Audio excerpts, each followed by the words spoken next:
The night Karen called 911 on me for hanging out at my own home, she had no idea she was about to make the most embarrassing mistake of her life. What started as a simple evening with friends turned into flashing lights, police sirens, and a moment none of us would ever forget. It was a quiet Friday night, the kind where the neighborhood usually settles down early. I had invited a few close friends over after a long week. We were sitting in my living room, laughing, sharing stories, and enjoying a peaceful evening. Nothing loud, nothing wild, just normal conversation and the comfort of good company. Outside, our cars were parked neatly along the driveway and curb. Most of them looked similar, dark colors, clean, simple. From a distance, maybe it looked like more people were there than usual, but it wasn't anything out of the ordinary. Around 9 p.m., one of my friends noticed someone standing across the street. A woman, arms crossed, watching the house. We all knew who it was. Karen, the neighborhood HOA's most watchful and easily irritated resident. She had complained before about things that made no sense. A car parked too close to the curb. A trash bin left out 10 minutes too long. Once, she even knocked on my door because my porch light was too bright. We ignored it and continued talking, not thinking much of it. Then, about 15 minutes later, we heard it. Sirens. At first, we thought they were passing by. But the sound got louder. Then red and blue lights flashed across my windows. My friend near the door stood up and peeked outside. He turned back slowly, trying not to laugh. They're here, at your house. I opened the door and saw 2 police officers walking up the driveway. And behind them, standing proudly with her arms folded, was Karen. She looked satisfied, like she had just solved a major crime.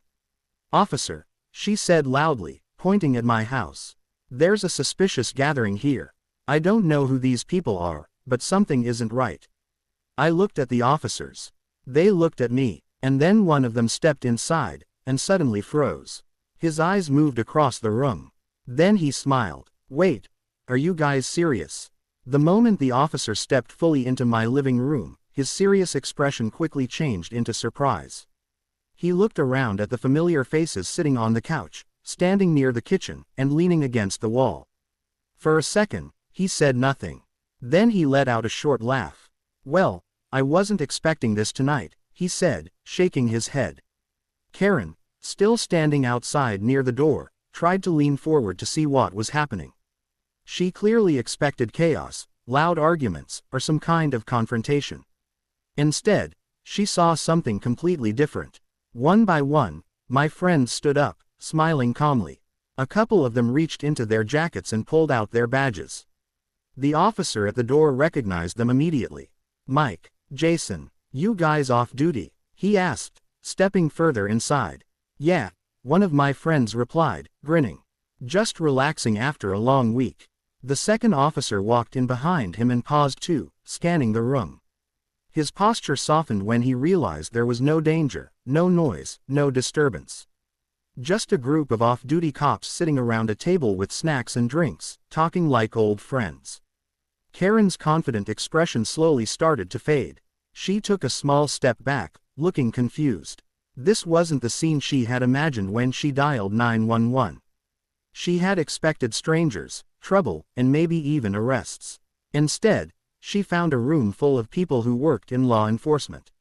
One of the officers turned back toward her. "Ma'am, everything's fine here," he said calmly. "These are all off-duty officers. They're just hanging out." Karen blinked, clearly not ready to accept what she was hearing. But there are so many cars," she said. "And I heard loud voices. I thought something was going on." Inside, my friends tried their best not to laugh. The situation was almost too awkward. The officers inside the house started greeting the others like old coworkers. Handshakes, nods, quiet jokes. The tension that had filled the driveway just minutes earlier was completely gone. I stood near the doorway, watching Karen's face change from confidence to confusion, and now to embarrassment. She had called the police on a house full of police officers. And the night was only getting more uncomfortable for her. Karen stood frozen near the driveway, her eyes moving from one officer to another as the reality of the situation slowly sank in. The confidence she had when she made the call was gone. In its place was uncertainty, and a growing sense that she might have made a very big mistake. One of the officers stepped back outside to speak with her more directly. His tone was calm and respectful, but there was a quiet firmness in his voice. "Ma'am, we received a call about a disturbance," he said. "But everything here seems peaceful. No loud music, no fighting, no damage. Just a group of friends inside a private home." Karen crossed her arms again, trying to hold onto some of her earlier authority. "I saw so many cars," she insisted. "And people coming in and out. I thought it could be something suspicious. I was just trying to protect the neighborhood." From inside the house, we could still hear the conversation. A few of my friends stood near the door, listening quietly. No one was angry, no one was arguing, but the tension was still there, floating in the cold night air. Another officer joined them outside. "Ma'am," he said gently, "these men are all off-duty officers. They've had a long week and are just spending time together. There's nothing illegal happening here."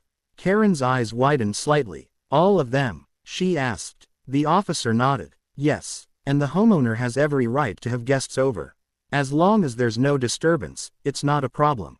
For a moment, she didn't speak.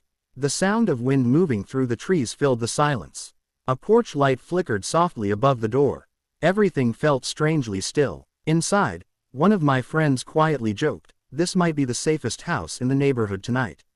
A few of us laughed under our breath. Outside, Karen shifted her weight from one foot to the other. She glanced at the row of parked cars again, but now they didn't look suspicious. They just looked like cars belonging to people who were trying to relax after a long day. Her voice softened. "I didn't know," she said quietly. "I thought something bad was happening." The officer gave a small nod. "It's okay to be concerned," he said.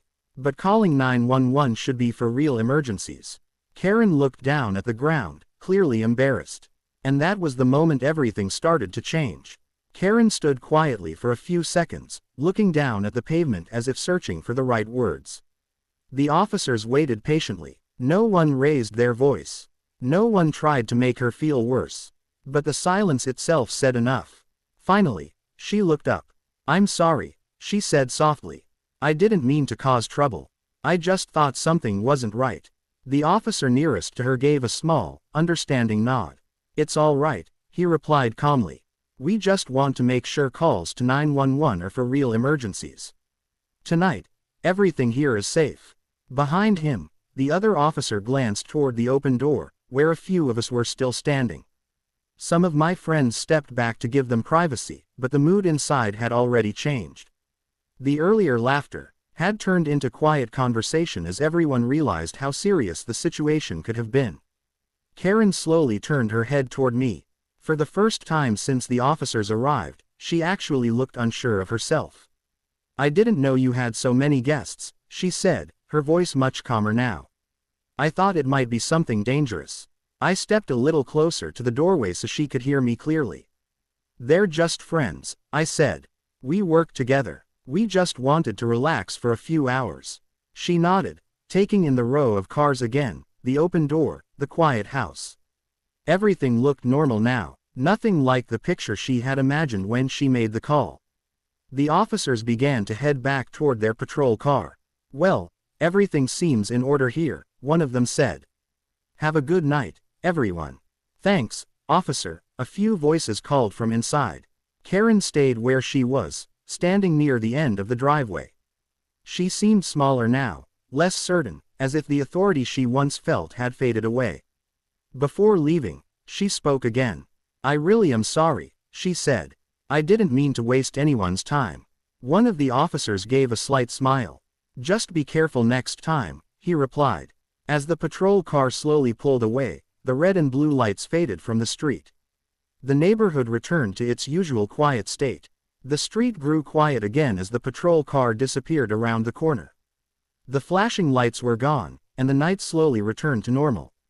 For a moment, Karen stood there alone at the edge of the driveway, as if unsure whether to leave or say something more. I stepped outside, closing the door gently behind me so the sound of voices inside wouldn't carry. The cold air felt calm, almost peaceful after everything that had just happened. Karen looked at me, her expression no longer tense, just tired and slightly embarrassed. "I really thought something bad was going on," she said quietly. "I saw so many cars, and I didn't recognize most of them." I nodded slowly. "I understand," I replied. "But next time, you can just ask.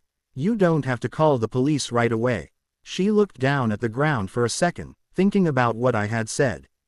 "You're right," she admitted. "I should have knocked first." From inside the house, laughter started again. One of my friends must have made a joke to lighten the mood. The sound reminded both of us that the night had been interrupted for something that didn't need to happen. Karen glanced toward the open window where the voices were coming from. "I guess I overreacted," she said. I didn't argue with that. I just gave a small smile. "It happens," I said. "We all make mistakes." For the first time, she smiled a little too. It wasn't the confident, controlling smile I had seen before. It was quieter, more human. "Well, I won't disturb you again tonight," she said. "Have a good evening." "You too," I replied. She turned and slowly walked back toward her house across the street. Her steps were calm now, not rushed or angry like before. When she reached her front door, she looked back once, then went inside. I stood there for a moment, listening to the quiet street. The wind moved softly through the trees. Everything felt normal again. When I walked back inside, everyone looked up at me. "So," one of my friends said with a grin, "does this mean your house is officially under police protection now?" Laughter filled the room again, stronger than before. And just like that, the night continued. Once I closed the door behind me, the room quickly filled with energy again. The earlier tension had faded, replaced by jokes and quiet laughter. A few of my friends were still talking about what had just happened, shaking their heads in disbelief at how quickly the night had turned unexpected. One of them raised his drink slightly and smiled. "Well," he said, "that's one way to make a regular evening memorable." Everyone chuckled. The mood was relaxed again, but there was still a sense that something important had just taken place. We all knew how easily things could have gone differently if the situation had been misunderstood even more. Another friend leaned back on the couch. "I've seen a lot of calls in my career," he said, "but this might be the first time someone called 911 on a house full of off-duty cops." That made the room laugh again. I sat down near the coffee table, finally starting to feel the stress leave my shoulders. At first, when the sirens had arrived, I honestly didn't know what to expect. Even though we hadn't done anything wrong, the sudden presence of police at your door always makes your heart beat a little faster. One of my friends nodded toward the window. "She seemed really sure something bad was happening," he said. "You could see it in her face." I nodded slowly. "Yeah," I replied. "She's always watching the neighborhood. I guess tonight she just let her imagination go too far." The conversation slowly shifted back to normal topics. Work stories, funny moments from past shifts, plans for the weekend. The sound of voices filled the room again, warm and steady.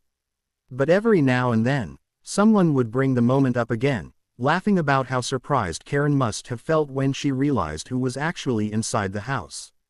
"Imagine calling for help," another friend joked, "and finding out everyone you called about is part of the same department." We all smiled at that. Outside, the street remained quiet. No more sirens, no more flashing lights, just the calm night air and the soft glow of porch lights. And as the evening went on, the night felt even more peaceful than before. As the night moved forward, the earlier interruption slowly became just another story to laugh about.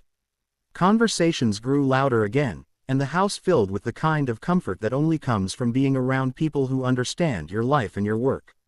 One of my friends leaned back and said, "You know, she really thought she was saving the neighborhood tonight."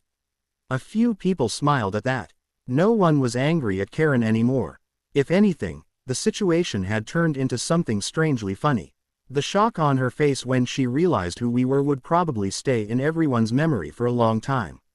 I walked over to the window and looked outside. The street was completely calm now. A soft yellow light from the street lamp covered the road, and everything felt normal again. Across the street, Karen's house was quiet. Her porch light was still on, but there was no movement. For a moment, I wondered how she must have felt after going back inside. Embarrassed, maybe, Or maybe just relieved that nothing serious had happened. Either way, the tension between us had clearly changed. Behind me, someone turned on the TV at a low volume. The sound blended with the quiet conversations in the room. It felt like the night had finally settled again. Another friend walked over and stood beside me at the window. "You handled that really well," he said. "Some people would have gotten angry." I shrugged slightly. "There was no point," I replied. "She thought she was doing the right thing. She just didn't know the full story."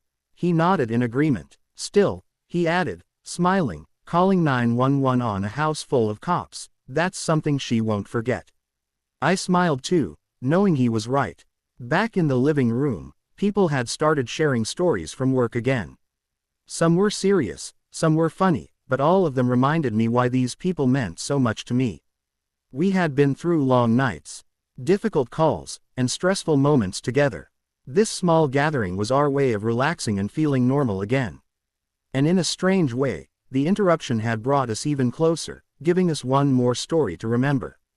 As the night slowly moved toward midnight, the energy in the room began to settle into a calm, comfortable rhythm. Some of my friends leaned back on the couches, others stood near the kitchen, quietly talking about work, family, and the small things people usually miss during busy weeks. The earlier situation with Karen had turned into a memory already. Every now and then, someone would bring it up again, smiling at how unexpected the whole thing had been. But the tension was completely gone. No one felt upset anymore. I walked into the kitchen to grab a drink, and one of my friends followed me. "You know," he said, lowering his voice slightly, "it could have gone very differently tonight." I knew what he meant. If the officers who arrived hadn't recognized everyone, if the situation had been misunderstood, things might have been more stressful. The thought made me pause for a second. "Yeah," I replied, "I was thinking the same thing." He nodded and took a sip from his cup. "But it worked out," he added. "And maybe she'll think twice before making a call like that again." I leaned against the counter, thinking about Karen's face when she realized the truth. The anger she had earlier had disappeared so quickly. What was left was just someone who had made a quick decision without knowing the full picture. From the living room, laughter echoed again. Someone had told a funny story from work, and the mood stayed light. It felt like the house had returned to its normal warmth, like the interruption had never happened at all. I stepped back toward the living room and noticed the row of shoes near the door, the coats hanging along the wall, the quiet mess that comes with having friends over. It was simple, it was normal, and it reminded me why nights like this mattered. These were the people I trusted, the people I worked with, the people who understood the long hours and the stress that came with the job. Outside, the street remained peaceful. The porch light across the road was still on, but the neighborhood felt calm again. And deep down, I had a feeling this night would change how Karen saw things from now on. By the time the night was coming to an end, the house had grown quieter. A few of my friends were getting ready to leave, picking up their jackets and keys, still smiling as they talked about the unexpected moment that had brought police to my door earlier. One by one, they stepped outside into the cool night air. The street was calm, peaceful, and completely different from how it had looked just a few hours before. No flashing lights, no tension, just silence and the soft glow of porch lamps. I walked a couple of them to the door, saying goodbye and thanking them for coming over. As they headed toward their cars, the sound of their footsteps echoed gently along the quiet street. Across the road, Karen's front door opened slightly. For a moment, she stood there, watching as everyone slowly left. This time, there was no anger in her expression, no suspicion, just a quiet look, like she was thinking about everything that had happened. When she noticed me standing near the doorway, she gave a small nod. "Good night," she called softly. "Good night," I replied. It was a simple moment, but it felt different. There was an understanding there now that hadn't existed before. The tension between us, built over months of small complaints and misunderstandings, seemed to fade away in that single exchange. As the last car pulled away, I stepped back inside and closed the door. The house felt still and calm again. The empty cups, the quiet living room, the faint echo of laughter that had filled the space earlier, it all reminded me of how quickly a normal night could turn into something unforgettable. I turned off the lights one by one and walked toward the window for one last look outside. The street was peaceful, and in a strange way, what started as a misunderstanding had ended up changing something for the better. Karen had seen the truth for herself. And maybe, from now on, she would think twice before assuming the worst. Because sometimes, the people you fear are the very ones who protect you. Welcome to Karen Universe, where we dive into every wild, quirky, and intriguing story out there. HOA Karen called 911. She said we looked suspicious. Minutes later, police arrived and then froze. Every single of us pulled out our badges. We were all off duty cops. Her face changed instantly. If you enjoyed the, don't forget to subscribe to Karen Universe, share with your friends and drop your thoughts in the comments.